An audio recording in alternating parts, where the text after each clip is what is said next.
that some tasty, wholesome, delicious, healthful food could be made for you so that all you had to do was pick it up and eat it? Oh, I have some amazing news for you this evening. If you live near Loveland or in Loveland, there's a new one-stop shop for all your health food needs, and it's going to come up on the screen here in just a moment. From grab and go sandwiches to salads and desserts to quick prep at home meals and even some bulk ingredients and herb supplements, Eden Valley Wholesome Bites has something that is sure to assist you on your journey towards better health and better life. We're located just east of Taft and Eisenhower. Please click through the slides. Right behind the Village Inn there. And we're open Monday through Thursday, 10 to 6, and Friday until 3. We're on Google Maps, so you can Google us there. Please get your phone out and follow us on the next slide, or snap a picture so that we can, one more slide please, so that we can help you reach your health goals by making healthy living convenient, delicious, and enjoyable. If you didn't get a picture, we also have flyers in the lobby on your way out, and we look forward to your visit. So we'll now hear from Miss Barbara O'Neill.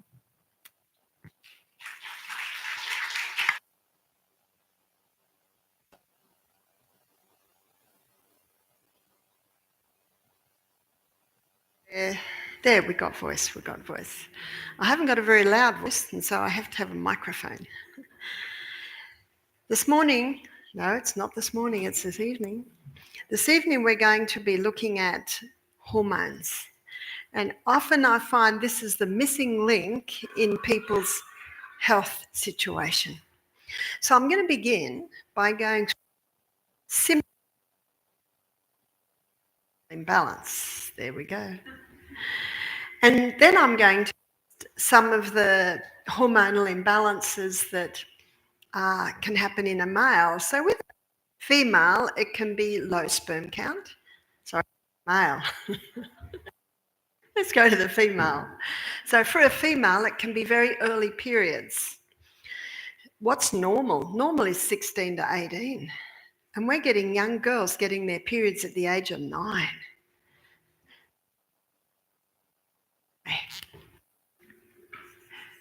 And Newton's third law of motion states that to every action there's an equal reaction. In other words, there is always a cause. Why is a young girl getting her periods at 9? Another symptom can be very, very painful periods. Can be also more serious things like fibroids in the uterus, cysts on the ovaries, polycystic ovarian syndrome, endometriosis, which is when endometrium, which is the lining of the uterus, starts to, it can be in the uterus, it can be cervical problems, it can be lumps in the breast, it can be breast cancer, uterine cancer, it can be depression, be thyroid problems, even heart disease. Wow, that's a lot, isn't it? What about in a male? Low sperm count, inability to hold an erection. You know, the current figures are 50% of men over the age of 50 are struggling with this one. Proverbs 26 verse 2 states, curse causeless shall not come. In other words, no problem happens without a cause. Another symptom of a hormonal imbalance in a male can be prostate problems. Now, this is a word that we almost didn't know 40 years ago, but it's almost a household word today. And too much of the female hormone can cause a man to be effeminate, and too much of the male hormone can cause a woman to be masculine. These are some of the symptoms of someone having a hormonal imbalance. And you can have 10 ladies all with a hormonal imbalance. One will have migraines, one will have acne, one will have fibroids, one won't be able to sleep, you can see that there's a huge range of symptoms. And in different people, there can be different reactions to this hormonal imbalance. So what I want this evening, I want to take you through the the way hormones are made. I want to take you through the monthly cycle. Then I'm going to show you what throws the hormones out. And then I'm going to show you how you can bring it back into balance. That's the good news, because we live in a body that was, and it will heal itself if you give it the right conditions. And so right at the end of our class this evening, we're going to look at how you can bring back the balance. That is the good news. Before we begin, I'd like to ask a word of prayer. I'd like to go to the one who created these hormones. Father in heaven, thank you so much for hormones. And thank you so much that even though they might be way out of balance, they can be brought back. Give us wisdom, understanding tonight. We pray in Jesus' name. Amen. All our hormones are made from a lipid called cholesterol. Now, I think everyone on the planet has heard that word. Is that right? It's represented. Dr. Malcolm Kendrick, he wrote Great Cholesterol Con. Looks like... Will I take this one off? We're getting rid of this one.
Can I walk away? Okay, let's try again. Oops.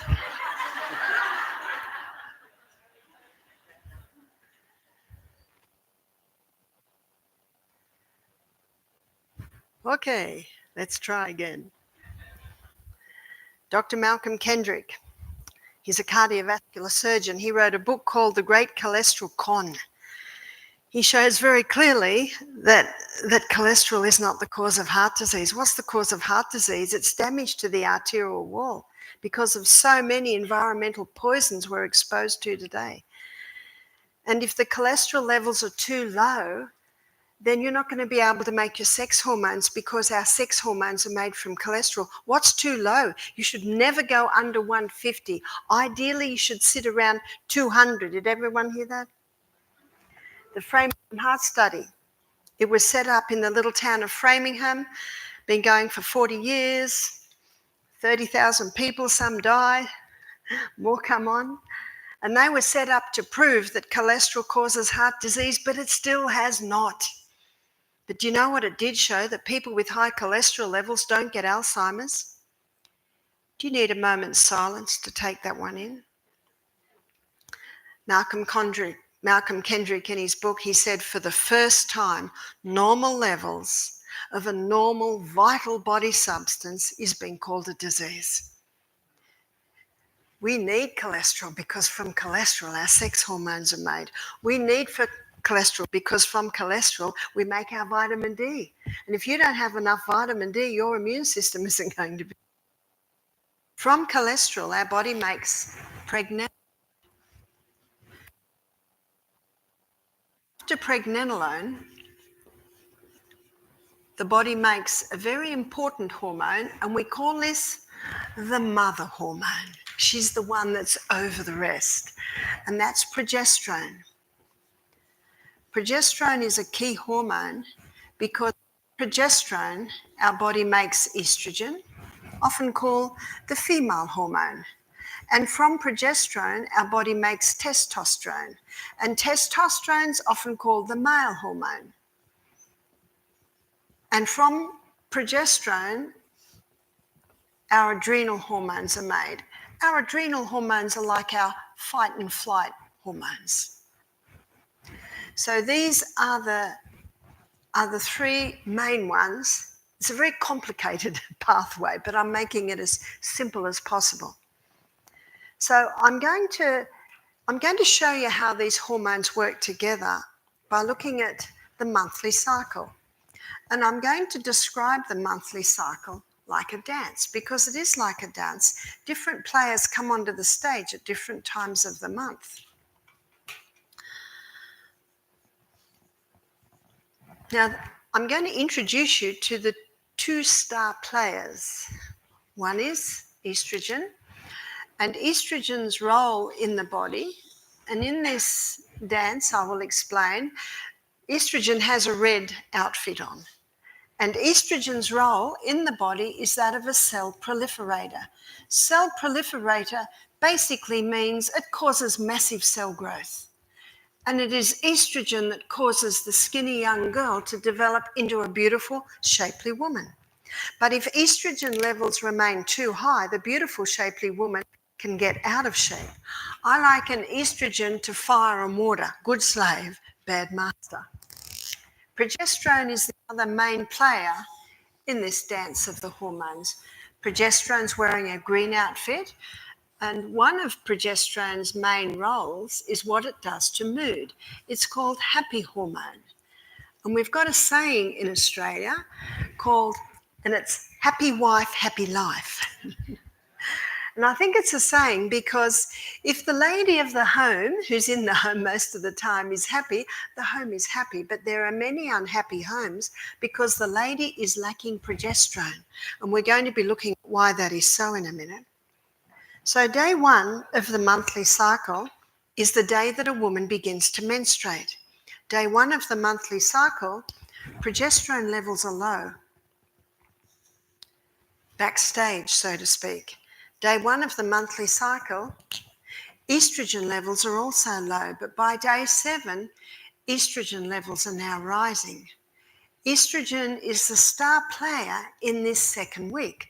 So we're going to go to the stage where the dance is played out, which is the reproductive organs of a woman's body. This is the uterus, this is the cervix, these are the fallopian tubes, either side, coming from the top of the uterus. The ovaries sit here and they're connected to the uterus by a ligament, and here is the birth canal. So at this time of the month, going into the second week, estrogen, as a cell proliferator causing massive cell growth, is causing massive cell growth in the lining of the uterus, causing the blood nest once again to be built up. Estrogen is also having an effect in the ovaries, causing eggs to develop. They are already, there's many developed, but to come to fruition. Estrogen also causes a form of lubricant to be released in the birth canal. By day 14, in some women day 15, but around there, a fully developed egg bursts forth from the ovaries. And the little filaments on the end of the fallopian tube pick up the egg, and the fallopian tube is ever moving like this, causing the egg to move up, up, up. Now the hole where the egg bursts forth develops a blister, and that blister is called corpus luteum. I'm drawing corpus luteum in green because corpus luteum is the main site of progesterone production in a woman's body. Can you see the importance of a woman ovulating every month? Because when she ovulates every month, then her corpus luteum's made. That maintains progesterone, the mother hormone. And the mother hormone must be maintained to keep the balance of all the other hormones. And so by day 14, progesterone levels now rise in the dance of the hormones. By day 14, estrogen is given the message to go backstage because we have our blood nest, We have our egg, we have our lubricant. There is no need for estrogen now. But what's happening now is progesterone is now the star player. So what effect does progesterone have? Progesterone has a ripening effect on the lining of the uterus, putting the finishing touches on the uterus. Progesterone also rises a woman's mood at this time of month, being happy hormone, to the point that it rises or increases a woman's sexual desire at this time of the month. But progesterone has another effect, and that is on the cervix, this little gateway from the birth canal into the uterus. So looking from the top down, the cervix looks like a little cushion with like a button in the middle, but it's actually a little hole.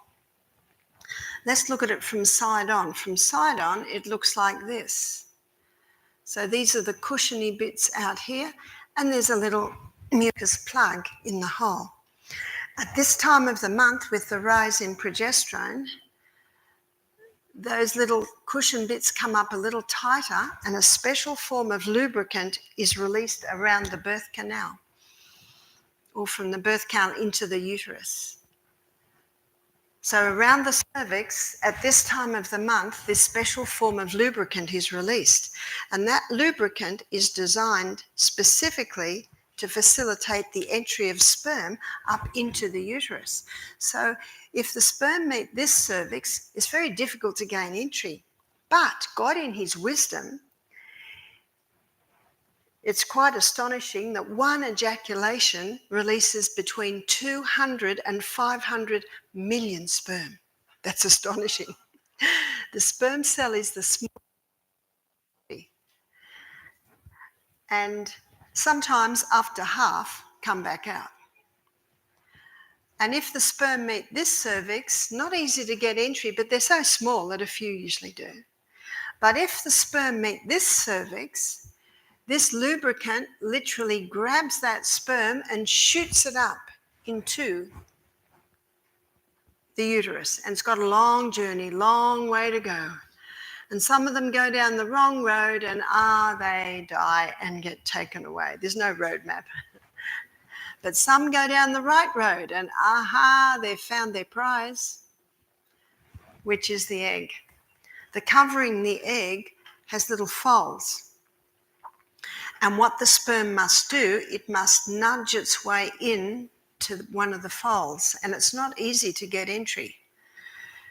But as soon as one enters in, the other folds close tight, and a chemical is released to kill off any other sperm that might try and gain entry.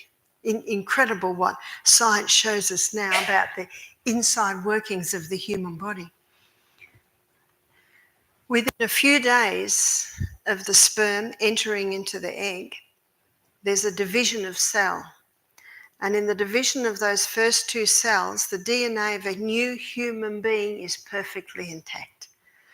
Now, there's a lot of discussion about when life begins, is that right? Knowing that, when does life begin? It begins before the woman even knows she's pregnant. In fact, a woman often doesn't know for a few weeks because her period doesn't appear. By then, she might be three weeks pregnant. But let me tell you something about sperm. It is an alien to a woman's body.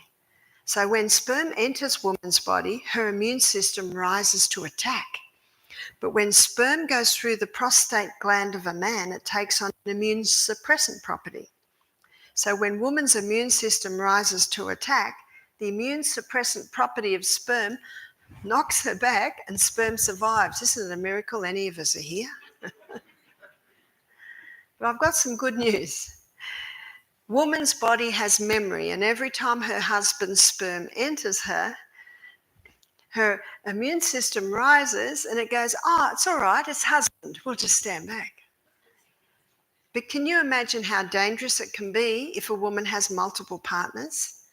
And it's also incredibly dangerous in the area of anal sex, this immune suppressant property going in an area that God never meant it to be. So what happens if a woman doesn't fall pregnant? If a woman doesn't fall pregnant, her progesterone levels drop by day 26. Also, the estrogen levels drop by day 26, and when both of those levels drop, the blood supply to the uterus is cut, and when the blood supply to the uterus is cut, then the blood nest comes away, and we are once again at day 1 of the monthly cycle. That's how it should run, but not in many women today. What happens to the hormones if the woman does fall pregnant? Then her progesterone levels soar 200%. Don't we often say when a woman's pregnant, she's just blossoming? There is one progesterone, one hormone, but estrogen is a family. So you've got 3 estrogens. We've got estrone, and estrone is called E1. Estradiol is called E2. And both estradiol and estrone have strong cell proliferator action. But the delicate estrogen is E3, called E3, but we call that the delicate estrogen. So strong cell proliferator action for these two, and you will see the relevance of that in a minute. And then estriol, that is the estrogen that rises in pregnancy. But what happens to cause a woman's hormones to be out of balance? And by the way, if they're out of balance, if she gives birth to a female, that female will have a hormonal imbalance. That's the young girl that gets her periods at 9. And if she gives birth to a male, that male will also have a hormonal imbalance. Is that why the young 25-year-old has low sperm count? Is that why the 21-year-old has to get help for his wedding night because he's got penile dysfunction? Yeah. I read an article in the Time magazine recently, and it was about the contraceptive pill. This is one of the biggest disruptors of hormones. It was first given to women in 1957. 1960s is called the sexual revolution. Women wanted to be able to have sex without falling pregnant. But men and women are, and will continue to pay a very high price for this so-called sexual freedom. So it was a few years ago that I read this article on the pill. I was interested to see what Time magazine said on it. It was its 50-year celebration. And I read every page of those 6 pages, and it hailed the pill as freedom for women. Not once did it talk about any negative effects. And I thought, I wonder who wrote this. I don't have to wonder, do I? The people that make the pill. What is the pill? The pharmaceutical companies grow acres and acres of Mexican wild yam. Mexican wild yam contains a plant chemical called diosgenin. And diosgenin, in a laboratory, can be converted to progesterone. It's called progesterone because it has an identical molecular structure to the progesterone that our body makes. But the pharmaceutical company cannot patent that. They can only patent something they create, something new. And so what they do is they add a few more atoms in one area and come up with a synthetic estrogen. They add a few more atoms in another area and come up with a synthetic progesterone. And these are the synthetic hormones that are in the pill. Now, up until the early 90s, it was only estrogen, but it was causing so many problems in women. Can you imagine estrogen with its cell proliferator action, the fibroids, the endometriosis, the breast cancers? So they had to quickly come in and change the recipe by law and put a synthetic progesterone in. Has that helped? Not at all, because all that does is compete on the receptor site with our progesterone. So these synthetic hormones, when they're fed into that biochemical pathway that your body uses to make the hormones, it causes a disruption. And the body says, what's going on? Must be pregnant. So because it thinks it's pregnant, it doesn't release the egg. So the woman doesn't fall pregnant. But notice that a woman takes the pill for 3 weeks and then a sugar pill for 1 week. So for 3 weeks, the body thinks it must be pregnant. And then for 1 week, it realises it's not pregnant, so then there's a token bleed. And then after a week, the hormones come in again, thinks it's pregnant again. There's this huge disruption. I want to show you what's happening. So this is progesterone and this is estrogen. That's what it should be like. But month after month on the pill, with no ovulation, no corpus luteum, where's progesterone going? Month after month on the pill with its synthetic estrogen, where's estrogen going? We've now got a situation today, sadly too common, called estrogen dominance, progesterone deficiency. Good slave, bad master is the master. So what does the cycle look like now? Estrogen's up here. Estrogens with its cell proliferator action causing massive cell growth in the uterus. There's your fibroids. Massive cell growth on the ovaries. There's your polycystic ovarian syndrome. There's your cysts on the ovaries. Massive cell growth even around the cervix. There's your cervical cancer. And in the breast, these are lumps in the breast. These are cysts in the breast. This is breast cancer. And that high estrogen opposes thyroid function. How many women who are on the pill in their 20s are now in their 50s with thyroid problems? And there are two hormones in the bones that cause us to maintain bones. One's osteoclast cells, they break down old bone. One's osteoblast cells, blast of new bone. What estrogen does is it stimulates osteoclast, taking away the old. And progesterone stimulates osteoblast. So if you're losing progesterone and rising estrogen, well, there are too many osteoclast cells pulling away the old bone. No, or hardly any osteoblast to put the new bone in. What's that called? Osteoporosis. How many women were on the pill in their 20s and now they're in their 50s with osteoporosis? There's a reason. Newton's third law of motion states to every action there is an equal and an opposite reaction. There is a reason. These things don't just happen. And you will find the areas that I'm talking about, they've all risen since the contraceptive pill. And so the woman who was on the pill in her teens, in her 20s, she's now going through menopause. She's now in her 50s. She's having hot flushes. What's the hot flushes? Too much estrogen causes the capillaries to open and the blood rushes to the skin, and the husband knows it because all the blankets get thrown off in the middle of the night and then they get pulled back on again. She's also got weight gain, especially in the torso area. She can't lose weight. She's having hot flushes. She's got weight gain. She's miserable. Why is she miserable? Where's progesterone? Down here.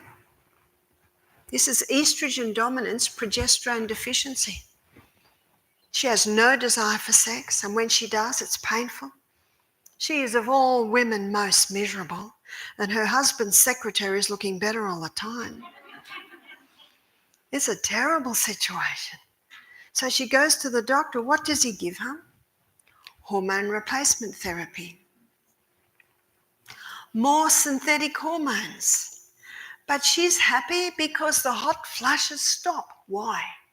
Body thinks it's pregnant again, more synthetic hormones. So instead of putting all the energy to the skin, he puts it internally.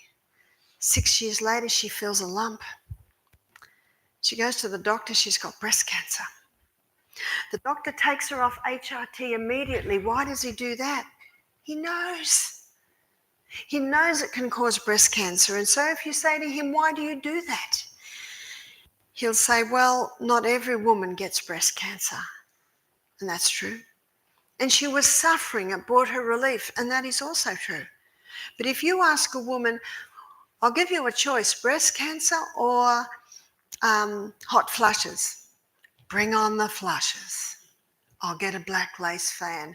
And I've seen many black lace fans.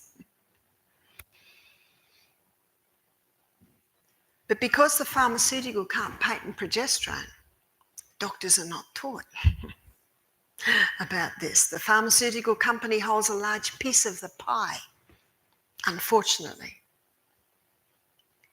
in medicine. But I've met people who've never been on the pill, mothers never been on the pill, and they've obviously hormonal imbalance because of the symptoms. There's more. What causes a chicken to be fully developed in 5 weeks? It's the growth stimulants. I was in Asia and they were telling me that their chickens, they take them to market at 5 weeks, but they can hardly walk because their breasts are so big they fall over because of the growth stimulants being given. So that when the chicken's killed, they've got nice fat breasts, which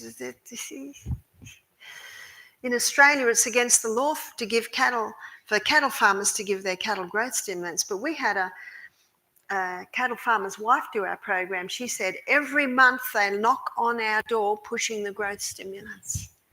And they tell us when to stop them so they're not picked up at the blood test when they go to the abattoirs. But they're still there. And the people that eat it get that. And if it's in the meat, it's in the product. If it's in the chicken, it's in the egg. What about fish? When you've got 80% of women on the pill or HRT, they go to the toilet, the sewage goes out to sea, the fish are feeding on that. They're finding female fish with male tendencies and vice versa. They're finding fish that can't reproduce anymore. But by the way, who's at the end of that food chain? The human that once again eats that fish. At Eden Valley, we show you how to make lentils taste really good. Number 3, there's more. I've met vegetarians, never had meat, have never had the eggs, never been on the pill. There's more. That is plastics. Let me show you why plastic disrupts the hormones. In the structure of estrogen, there's a phenyl ring. And that phenyl ring unlocks the door to get the estrogen into the estrogen receptor site on the cell. Many plastics today have this phenyl. So there's nonylphenol. And nonylphenol is what softens plastic. So when I was 16, my brother David was 18 and he got his first car. It was a Zephyr, second-hand car. Oh, he loved that Zephyr. But the dashboard was cracked. Now, those from my era, do you remember when the dashboards always cracked? No dashboard cracks anymore. Why? Because it's got nonylphenol in it. It softens it, so it doesn't crack anymore.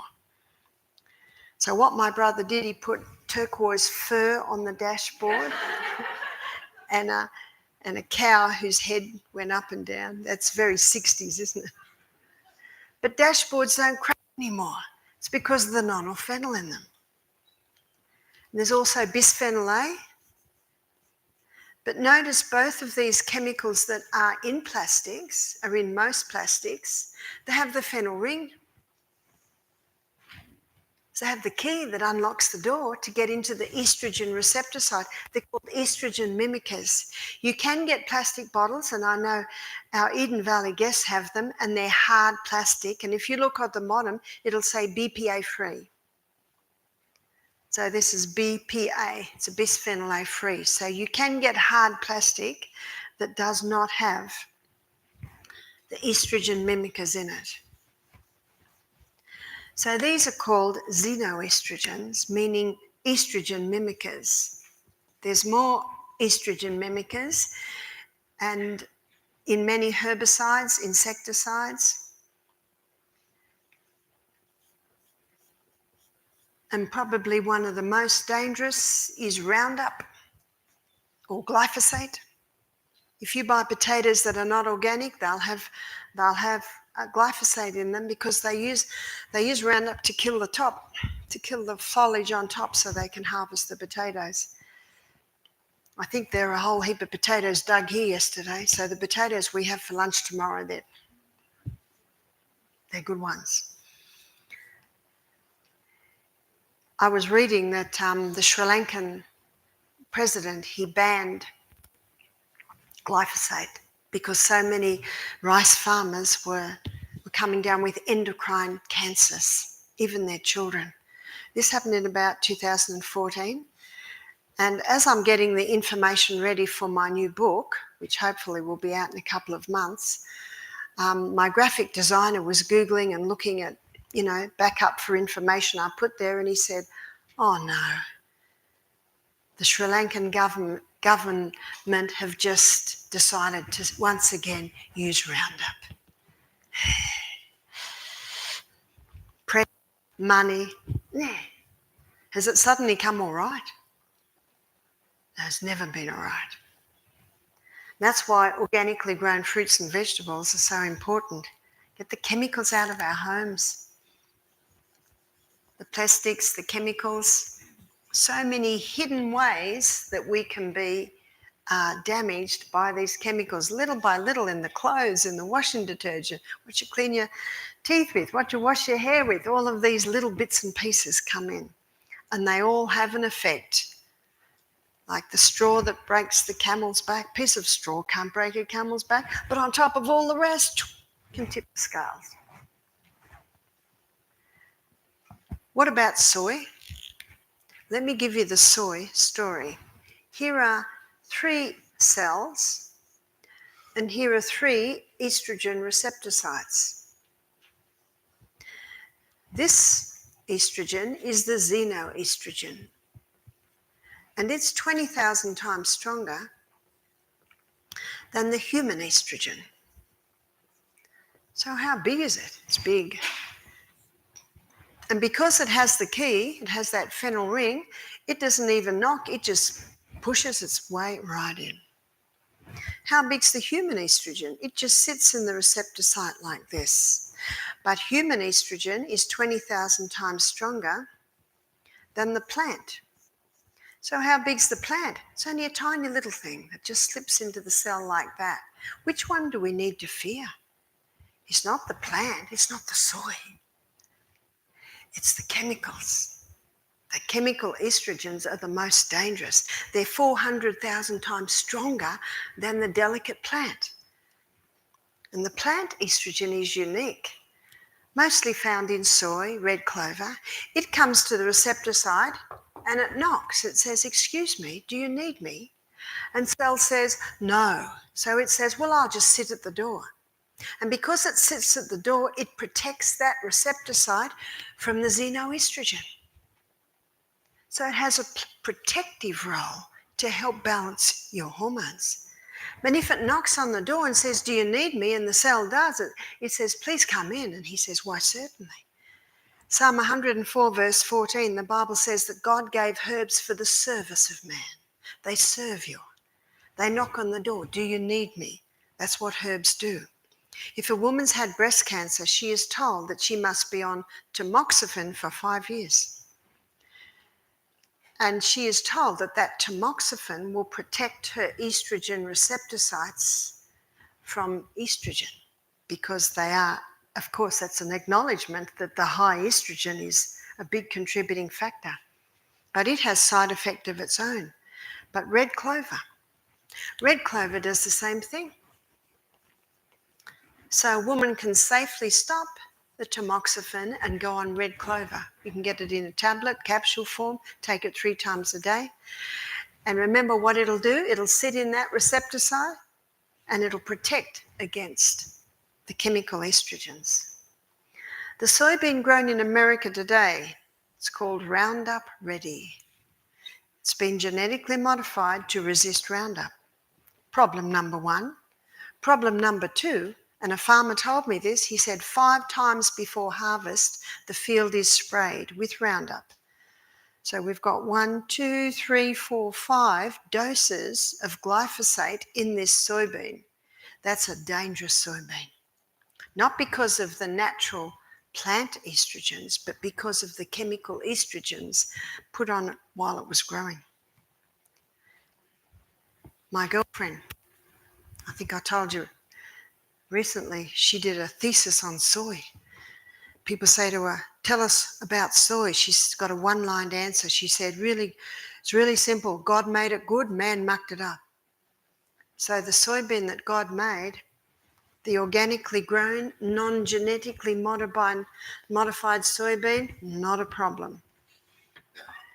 The problem is that some people have allergies to soy. There were no allergies to soy until the genetically modified soy came through. And now people even have an allergy to the organic soy. So if you have an allergy, my suggestion is don't eat it. So how can we turn this around? Number one, if you don't turn the tap off, you're still going to be mopping up in the other corner. Eliminate the pill. Eliminate HRT. Drugs never cure disease. They just change the form and location, as you can see by what the pill does. So how can we stop having babies popping up every year or two? Sex is two-part, contraception should be two-part. And the woman's body will give her 3 signs. One sign is her temperature will change. It's as simple as taking the temperature before you get out of bed every morning. And the lady will find that her temperature will do this, then it'll drop and it'll go up onto a higher plane. And that drop tells her she has begun to ovulate. My daughter Jessica, when I visited her in Tassie, she's 40, she said, Mum, I've got an app on my phone and I put my temperature in every morning. And look, it says safe or not safe. So usually a woman will begin to ovulate around the beginning of the 3rd week. There are 2 more signs. Basically, these signs make it virtually foolproof. So the second sign is her cervix changes. And it's as simple as a woman testing her cervix every day. At first, she's got nothing to compare it to. But if she tests it every day and monitors and marks the response, then as the weeks and the days, the weeks, the months go by, she starts to see a pattern. She starts to be mindful of the changes. The third is that the vaginal mucus will change. So when estrogen's high, it's usually white and not as profuse. But when progesterone's high, it becomes very profuse and very clear and stringy. There's definite changes. And most of those changes she will find happen this week here. But what these signs allow her to do is to define exactly when she's ovulating, when she's not. So she says to her husband on the 2nd week, I'm safe. On the 3rd week, I am not safe. On the 4th week, I am safe. And so this week that she is not safe, then it's the husband's role to either master the art of withdrawal or use a condom. I read an article of Italian men and they prided themselves in not getting their women pregnant by mastering the art of withdrawal. And I thought, how nice.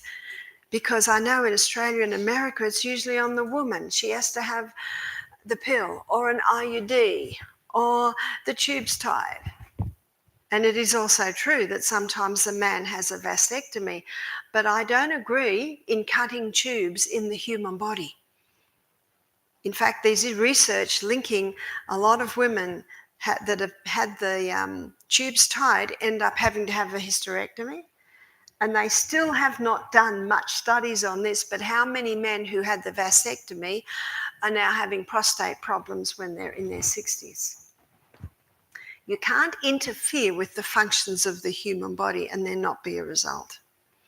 My daughter Jessica and her husband Matthew were married for nearly 4 years before baby Amethyst came. How nice. How nice for the young couple to have some time together before the little darlings appear. So eliminate the pill, eliminate HRT, Eliminate meat and its products. There's not a lot of safe meat today on planet Earth. The Bible says the whole creation groans under the curse of sin. The environmental poisons are everywhere. If a person wants to eat meat, eggs, they must be organic. One lady said, well, I won't be eating much, it's so expensive. I said, we'll show you what wonderful things you can do with lentils. I think it's impossible to eliminate the plastic, but you do the best you can. But definitely eliminate plastic clothes.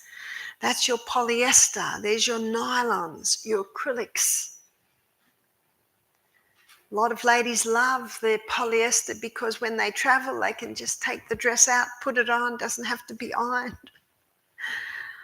Well, there are a few fabrics made from wood that have a similar thing.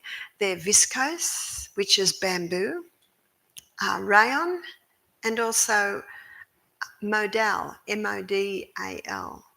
These fabrics are all made out of wood.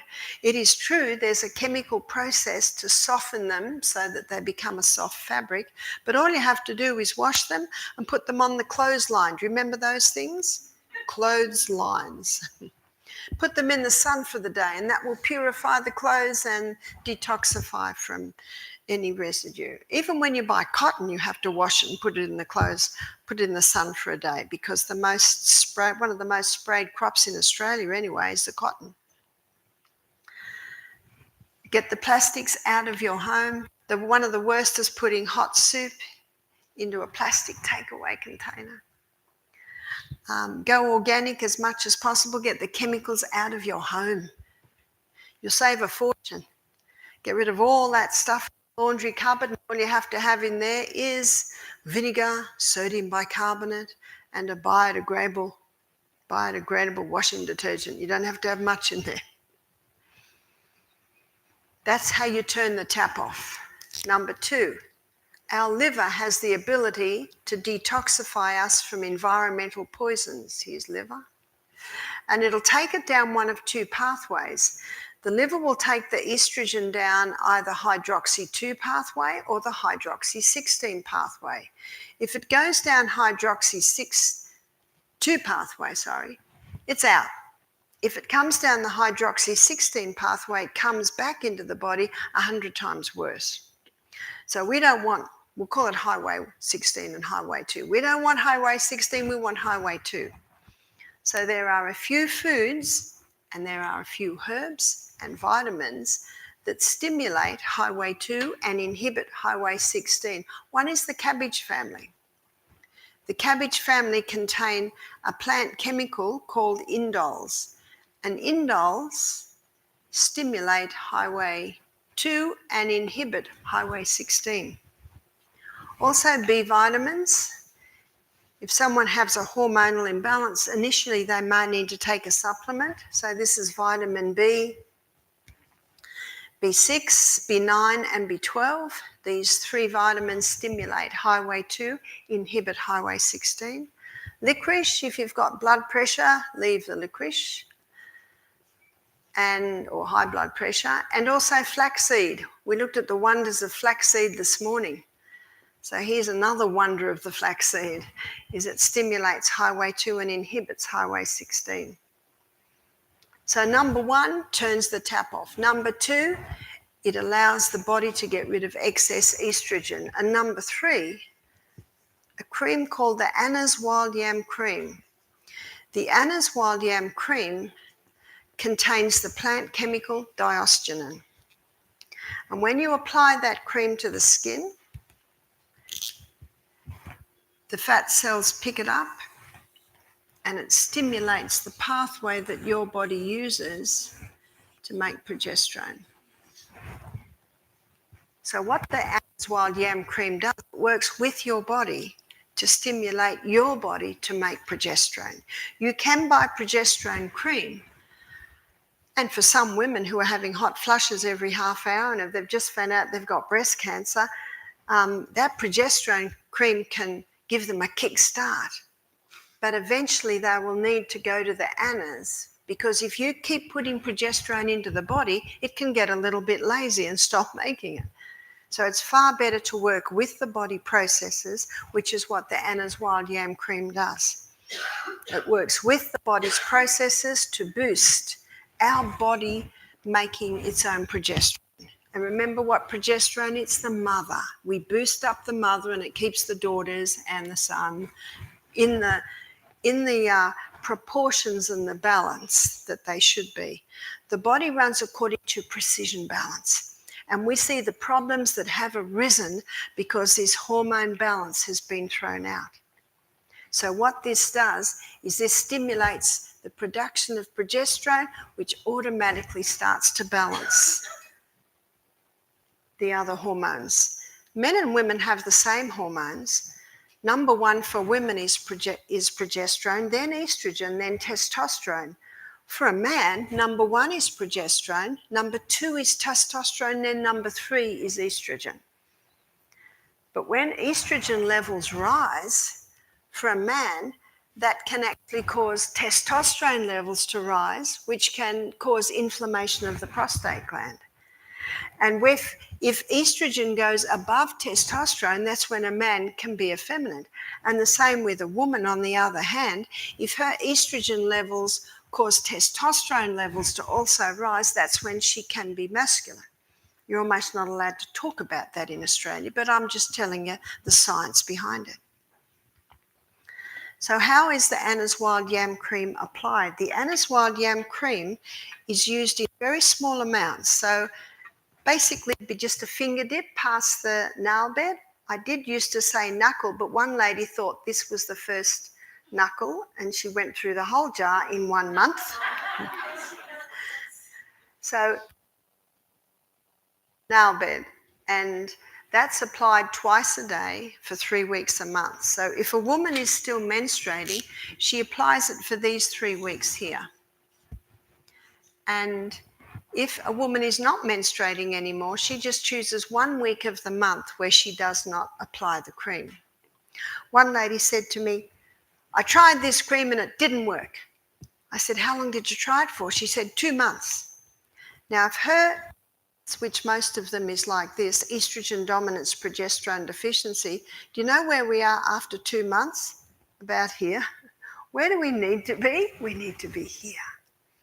Now, it might have taken 20 years for these hormones to be out of balance, but it won't take 20 years to get them back into balance. But it might take a year. Most women are best on at least a year. So if someone's got osteoporosis, take the Anna's Yam Cream, boost progesterone, which will stimulate the bone-building cells. If someone has thyroid problems, take the Yam Cream, boost progesterone, which will bring the estrogen under control. And it's estrogen that is compromising thyroid function. If someone has fibroids in the uterus, a clear sign there's too much estrogen, boost progesterone, which will bring estrogen down. And at the same time, apply castor oil compresses, which can little by little break that down. Endometriosis, the lining of the uterus, is called endometrium.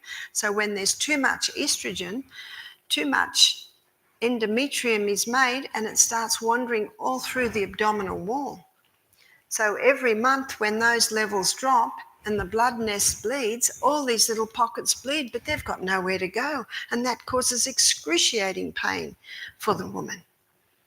And so what the doctor will do is he'll open her up and scrape out those little pockets. But if you don't turn the tap off, guess what? They're just going to come back. So to remedy the situation, apply the cream, boost progesterone, and bring that estrogen down, which is what is feeding that extra cell growth. Every woman with breast cancer should be on the Yam Cream, because breast cancer, uterine cancer, fibroids, none of them will arise if the hormones are in perfect balance. So square one is balance the hormones. I met a 9-year-old girl in the Bronx. She had her periods and I advised she go on the Anna's Yam Cream. I met a 92-year-old lady who was on the cream for her osteoporosis. So if you're between 9 and 90, You can do it. What if you take it and your hormones aren't out of balance? Well, can you have too much progesterone? Can you have too much happy hormone? I'd like to suggest not. There is no toxic dose of progesterone, but there's definitely a toxic dose of estrogen. What about a man? I'll give you the story of one man who had prostate cancer. He was on a 3-monthly injection to try and get his testosterone levels down. He developed breasts. He was getting hot flushes. He came to our health retreat and he heard about, and we've been looking at the basic laws of health, which is sunshine, use of water, sleep, go to bed earlier, stop taking the stimulants, start exercising, drink more water, the basic laws of health. He also learned about the Anna's Wild Yam Cream, and he made a decision. He said, I am not going to have another injection. So he went home, he stopped his nightly red wine, stopped his coffee, stopped his meat, went on a plant-based diet, started to implement an exercise program, drank more water, went to bed a little bit early, and applied the yam cream. A man does not need a break. A man just applies it twice a day, every day. In her book, Hormone Heresy, Cheryl Selman, she describes men and women like this. She said, men are like the sun. They rise every morning, they conquer the day, they go down at night. Women are like the moon. Sometimes they're full, sometimes they're half, sometimes they're only a slither. So women are cyclic, so they need that week break every month. His wife emailed me 10 months later. She said, the breasts have gone down. He's not having hot flushes anymore. And he's just had a test and his testosterone levels are the best they've been for years. Just because he applied a cream that worked the body symptoms and enabled the mother hormone progesterone to rise, which automatically brought the other hormones under control, whether you're man or woman. One man said to me, this cream just puts lead in my pencil. So it can be used for a variety of reasons. And if you use the cream, but you don't have an imbalance, you have lost nothing. But there's hardly a person I meet today who does not have some sort of hormonal imbalance. And you can see why, because of what we are exposed to. We can take a few questions tonight. Are there any questions? I'll repeat the questions for the... Oh, we've got a microphone.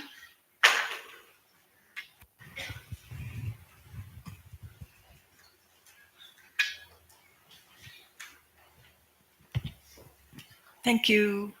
I'm just wondering, or I'm actually making an assumption here that it would help the thyroid condition as well when you start doing. Yeah. There are a few things that can be done to help the thyroid.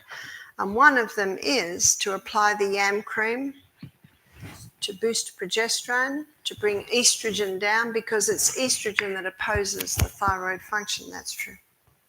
Yes? I was wondering about high cortisol levels for women going through the hormones and all of this insulin resistance, high cortisol. Well, cortisol is released in the adrenal. And so when you boost progesterone, remember that's the mother. And so the mother hormone balances estrogen, testosterone, and the adrenal hormones, of which cortisol is one. Is this cream similar in nature to the bioidentical hormone replacement therapy? The bioidentical hormone therapy is progesterone. And as I mentioned earlier, progesterone can play a role initially. But if you keep on the progesterone, eventually the body gets lazy and it doesn't make it anymore. So it's a good question. It is different. It's not putting progesterone in you. It contains diosgenin, which stimulates the pathway that your body uses to make its own progesterone. So that's the difference. So this is a little off of the subject, but what milks do you recommend? You do oat milk, almond milk? Well, people ask me what milk I drink, and I say I'm weaned. I eat food. But I do recognise your question, and so my answer to that is we really don't need milk. But if you would like milk for some reason, the coconut milk is good. The almond milk is good if you don't have an allergy to almond. Apparently, you can get cashew milk now, and the oat milk. Oats are high in lectins, and lectins can have an inflammatory effect on the body. So for people with allergies, it's a word of caution for oat milk. If you don't have an allergy, it's probably fine. And organic soy. The next question is, I'm taking a pill each morning called Femora, which is to take estrogen out of my body since I had breast cancer, and says estrogen feeds cancer. What do you suggest I take to feel better with estrogen gone? My suggestion would be to start the ANAs, because rather than, like the question is, do something about this or do something about the cortisol or the estrogen, rather put this cream into your body which stimulates the pathway that makes the mother hormone that brings everything else under control. That is the superior one. Does the effectiveness of Anna's wild yam cream have an expiration? Like, I'm not sure where you are. I'm right here. Yeah. If you've had a jar of it, haven't used it for a while, would it still be good after quite a while, or is it only good for certain periods? It usually is good. Okay. Thank you. The FDA require that you put a expiry date on it. But if you talk to the people that make it, they say it's usually quite good for at least another year. Yeah. What is the role of testosterone in the woman's body? I was told that mine is like at a 1 or something. There's some number system to what that is. And so it was recommended that I receive the BIH for testosterone to raise that level. Again, I would not do that. I would take the ANAs, which contains diosgenin. And by the way, the second ingredient is Vitex or chaste tree, another excellent herb that helps with the balance, because when you apply that, it boosts your progesterone. Remember, this is the mother. So the mother knows what to do. And if the testosterone's low, it'll bring it up. If it's high, it'll bring it down. It works with the body. That's Psalm 104, verse 14. God gave herbs for the service of man. So when you apply these herbs to the body, they work with your body's needs, which is great. There's no need for guesswork because they work with the body. Earlier, you mentioned people having procedures, maybe a hysterectomy or had their tubal ligation or a vasectomy. Would that affect anything would it make any difference if you had? It does make a difference, but we live in an incredible body that when these body parts are taken away, it adapts and adjusts. You can't do anything about it if they've gone. Your body does adapt and adjust. And that's where the laws of health come into it. Once you start giving the body the right conditions, it allows it to adapt and adjust. And of course, many people have lived very well without such body parts, but ideally, if possible, we keep them. I had breast cancer. And 5 years later, it came back in my bones. So what would you suggest to try to strengthen the bones to be able to turn that around? Again, the yam. And be on it for at least a year. But one of the best bone strengthening exercises is rebounding. because with rebounding, you're constantly defying gravity. And when you're defying gravity, the bones and the muscles get strong. So rebounding is excellent exercise for strengthening the bones. Your body will tell you. So this is how you start rebounding. You just go like that. That's called the health bounce. And if your spine hurts, you bring it right back to where it doesn't hurt. But boosting progesterone will boost those bone building cells. If on the back of what she was saying, if the bisectomy is causing something with the prostate, would you recommend if it reversal is possible, or is it kind of like the law of health, go with where you're at? Yeah, I do know people that have had vasectomy reversals and been able to sire a few children. I guess it's a personal decision, and it also depends on how long it's been. With any time that the body is cut, of course it heals, but there's always scar tissue there. So sometimes if there's a build-up of scar tissue, it can become complicated. I think myself, I wouldn't want knife in there anymore, but there's certainly things that you can do to help prostate cancer, and one of them is applying the cream. I always say apply now, because a man rang me up, he said, I've been taking the cream for a while. Dr. John Lee says that you get 400% more of the actives on your skin than if you eat it. Some people say, can I eat the yam? But it's the fat cells take it up and stimulate that pathway. Yeah.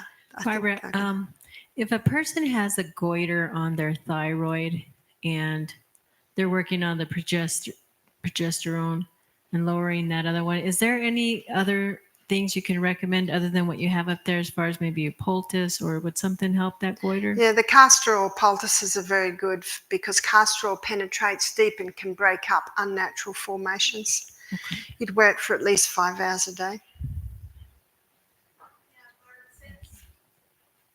Anna's Wild Yam cream is on back order and can be difficult to get. Do you have another brand or another type of cream that would have the same Well, effects? I've got some good news. Because of what's happened on TikTok and Instagram, there's been a worldwide shortage of the Anna's Wild Yam cream. And it's all my fault, and it's all this lecture's fault. So we contacted Anna's Yam Cream, and they were totally unprepared. So they've gone to a bigger facility. They've got more staff, so it'll very soon be available. There was one Moon Maid, and we put the word out. Then Moon Maid contacted us and said, don't tell anyone else, we can't keep up with the demand. So the good news is that it will soon be available, and Eden Valley sells it. So we might take just one more question. Thank you. I have never been comfortable going to the OBGYN or doing mammograms. A friend of mine said she just did a thermogram and liked that better. It's a little bit better, but do you need to? But that's my question is, I haven't gone, I don't know if that's me or you. I haven't gone to, I haven't done any of this. And Yeah. I just feel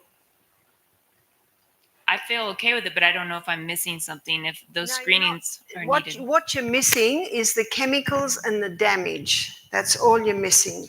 One lady described a mammogram like this: to lie on the side of a highway and a semi-trailer drives over your breast. It causes damage. And I don't have any tests, but I take steps to keep the laws of health, and I believe if there's a problem, your body will let you know. I'd like to close with a word of prayer. Father, thank you so much for this incredible body that you've given us. Thank you so much for these delicate hormones that are working so hard to keep our bodies in balance. And thank you for showing us tonight how we can restore that balance. And we pray this in the name of Jesus. Amen.